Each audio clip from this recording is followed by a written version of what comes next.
Hai guys, jangan lupa tonton sampai habis agar tidak gagal paham.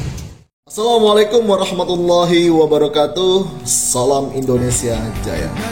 Saudara-saudara sebangsa, setanah air, dan saudara Indonesia dimanapun berada, bertemu lagi dengan saya, Kapten Indonesia Oktobrian DSH, di program Kapten Indonesia Show, di channel yang sangat inspiratif, motivatif, informatif, yang bertujuan untuk membuat masyarakat Indonesia melek hukum dan melek politik. Kenapa kita harus melek hukum? Agar kita, masyarakat Indonesia yang taat hukum, tidak menjadi mangsa hukum di negeri Indonesia yang berdasarkan hukum, yang mana hukum menjadi panglima di negeri ini. Kenapa kita harus melek politik? Agar kita tidak menjadi korban politik. Baik, pada video kali ini saya ingin berbicara tentang hukum dan juga sedikit politik. Pada sidang hari Rabu kemarin, yaitu sidang tipikor dengan terdakwa mantan Menteri KKP Edi Prabowo di pengadilan tipikor, bahwa dalam persidangan tersebut jaksa mengungkap bahwa di dalam BAP saudara Ardi menyebut ada nama Bapak Prabowo Subianto. Pada hari ini saya lansir dari CNN.com berita tentang persidangan tersebut. Nama Menteri Pertahanan Prabowo Subianto disebut dalam persidangan kasus dugaan korupsi penetapan izin ekspor benih lobster atau benur di Kementerian Kelautan dan Perikanan KKP dengan terdakwa Edi Prabowo.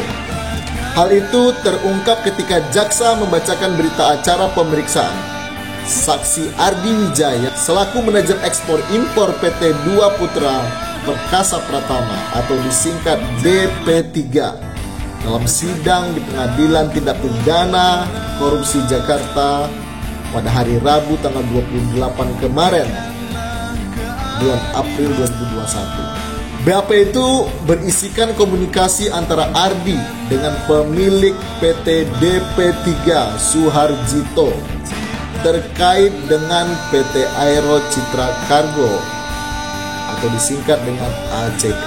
Ini yang dibacakan oleh jaksa. Jaksa mengatakan, ini kami tanyakan karena ada di BAP saudara nomor 27. Ini saudara di alinea terakhir mengatakan seperti ini.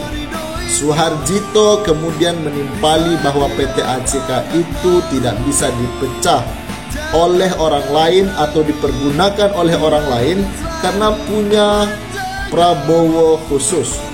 Ujar jaksa membacakan BAP Ardi di Pengadilan Tipikor Jakarta. Karena menurut Suharjito untungnya 30 miliar rupiah per bulan.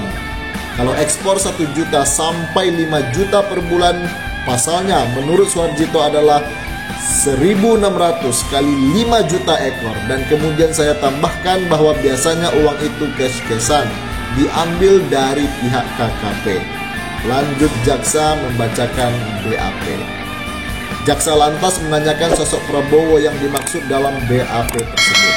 Ini saya dapatkan dari omongan grup Perduli. Perduli itu merupakan singkatan dari Persatuan Dunia Lobster Indonesia. Kalau sedang mengobrol, ini maksudnya apa ini? Maksudnya Prabowo siapa? Tanya jaksa.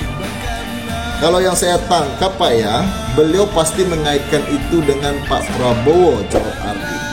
Langsung jaksa mencecar saudara Ardi. Prabowo siapa? Ardi menjawab, Pak Prabowo Menteri Pertahanan. Ya, setahu saya. Jadi itu yang terjadi kemarin di sidang tipikor kasus suap benur di Kementerian KKP, yang mana terdakwanya adalah mantan Menteri KKP itu sendiri, yaitu saudara Edi Prabowo. Namun di pihak Pak Prabowo Subianto, Pak Menhan, dibantah oleh juru bicara Menhan, yaitu saudara Dhanil Anzar, politikus Partai Gerindra yang juga menjabat sebagai juru bicara Prabowo Subianto di Kementerian Pertahanan. Dhanil membantah kepemilikan PT Aero Citra Cargo yang disangkut pautkan dengan Prabowo. Kata Daniel, tidak benar. PT ACK itu bukan milik Pak Prabowo dan tidak ada kaitannya dengan Pak Prabowo, kata Daniel saat dikonfirmasi melalui pesan singkat kepada cnnindonesia.com. Kata Daniel lagi, nama Prabowo memang kerap dicatut pihak-pihak tak bertanggung jawab. Mereka, kata dia, mencatut nama Prabowo hanya untuk kepentingan pribadi mereka. Nama beliau biasa dicatut orang-orang tertentu untuk kepentingan pribadi mereka. Kita sangat sayangkan perilaku-perilaku tersebut, kata Daniel. Diketahui duduk sebagai terdakwa dalam sidang tersebut adalah mantan Menteri KKP, Edi Prabowo, Sekretaris Pribadi Edi, Amiril Mukminin, Pengurus PT ACK, Siswadi, staf istri Edi, Ainul Fakih, serta staf khusus Edi, Andrew Misanta, Pribadi, dan Safri. Dalam surat dakwaan, jaksa menyebut Edi menyiapkan PT ACK untuk menampung uang dugaan suap pemberian izin ekspor benur. Sementara itu, dalam sidang Ardi mengatakan dirinya sempat mengikuti rapat sosialisasi tentang ekspor benur yang digelar oleh KKP. Dalam rapat itu, kata Ardi, ada satu perusahaan yang melakukan presentasi, yaitu PT ACK. Ia menjelaskan ditentukan biaya ekspor benur sebesar Rp1.800 per ekor. Ketika itu KKP sudah menunjuk perusahaan kargo untuk mengekspor benur, yaitu PT ACK dan PT GGL. PT GGL ini adalah PT Graha Global Logistik, kata Ardi. Tapi kenyataannya yang ekspor semua dari PT ACK. Jadi PT GGL tidak ada. Dalam perkara ini Edi didakwa menerima suap sebesar 77.000 US dollar, kalau dirupiahkan sekitar 1,12 miliar rupiah, dan 24.587.250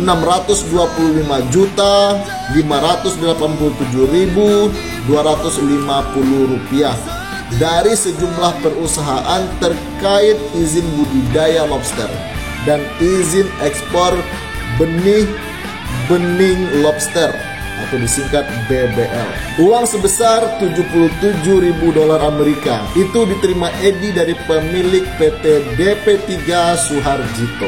Sementara uang 24,6 miliar rupiah diterima dari Suharjito dan para eksportir benih lobster lainnya.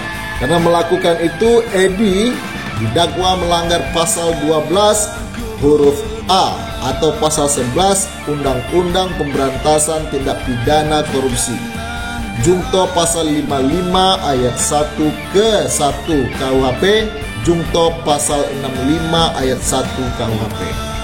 Sekarang saya bacakan seperti apa bunyi pasal 12 huruf A Undang-Undang Tipikor tersebut. Pasal 12 Undang-Undang Tipikor, dipidana dengan pidana penjara seumur hidup atau pidana penjara paling singkat 4 tahun dan paling lama 20 tahun, dan dipidana denda paling sedikit 200 juta rupiah dan paling banyak 1 miliar rupiah. A. Huruf A, pegawai negeri atau penyelenggara negara yang menerima hadiah atau janji padahal diketahui atau patut diduga bahwa hadiah atau janji tersebut diberikan untuk menggerakkan agar melakukan atau tidak melakukan sesuatu dalam jabatannya yang bertentangan dengan kewajiban. Ini ancaman hukum yang akan dihadapi oleh saudara Edi Prabowo selaku penyelenggara negara dan juga semua pegawai negeri yang terlibat. Maksudnya pegawai negeri yang berdinas di Kementerian KKP yang terlibat dalam suap benur ini. Sekarang kenapa Edi Prabowo dikenakan pasal 11 Undang-Undang Tindak Pidana Korupsi atau Tipikor? Pasal 11 itu berbunyi seperti ini: dipidana dengan pidana penjara paling singkat 1 tahun dan paling lama 5 tahun, dan atau pidana denda paling sedikit 50 juta rupiah dan paling banyak 250 juta rupiah pegawai negeri atau penyelenggara negara yang menerima hadiah atau janji padahal diketahui atau patut diduga bahwa hadiah atau janji tersebut diberikan karena kekuasaan atau kewenangan yang berhubungan dengan jabatannya, atau yang menurut pikiran orang yang memberikan hadiah atau janji tersebut ada hubungan dengan jabatannya. Ini adalah tindak pidana yang sangat luar biasa, extraordinary crime. Kita berharap kasus ini menjadi pelajaran bagi kita semua di masa mendatang. Sekarang kenapa Edi Prabowo dikenakan KUHP, yaitu pasal 55 ayat 1 KUHP berbunyi orang yang turut serta melakukan perbuatan pidana dipidana sebagai pelaku tindak pidana. Dan juga ada satu pasal lagi yang dikenakan, yaitu pasal 65 ayat 1 KUHP yang berbunyi dalam hal perbarengan beberapa perbuatan yang harus dipandang sebagai perbuatan yang berdiri sendiri sehingga merupakan beberapa kejahatan yang diancam dengan pidana pokok sejenis, maka dijatuhkan hanya satu pidana. Jadi itu tadi, pertama yang kita soroti adalah berdasarkan BAP dari saudara Ardi, adanya dugaan keterlibatan Prabowo Subianto, Menteri Pertahanan, dalam kasus suap penerimaan. Kita berharap KPK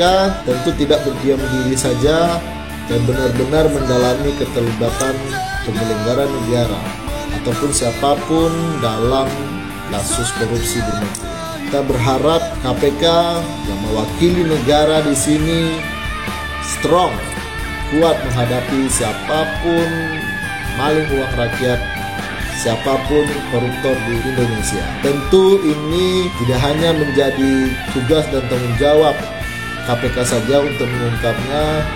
Kita berharap seluruh masyarakat Indonesia yang mencintai negeri ini dengan sepenuh hati, dari hati yang paling dalam, tanpa ada niat untuk korupsi, maling uang rakyat, maling uang negara, bisa membantu para penegak hukum untuk mengungkap kasus ini. Kita berharap agar para mafia di setiap kementerian bisa ditangkap dan diadili di pengadilan, bisa diproses hukum.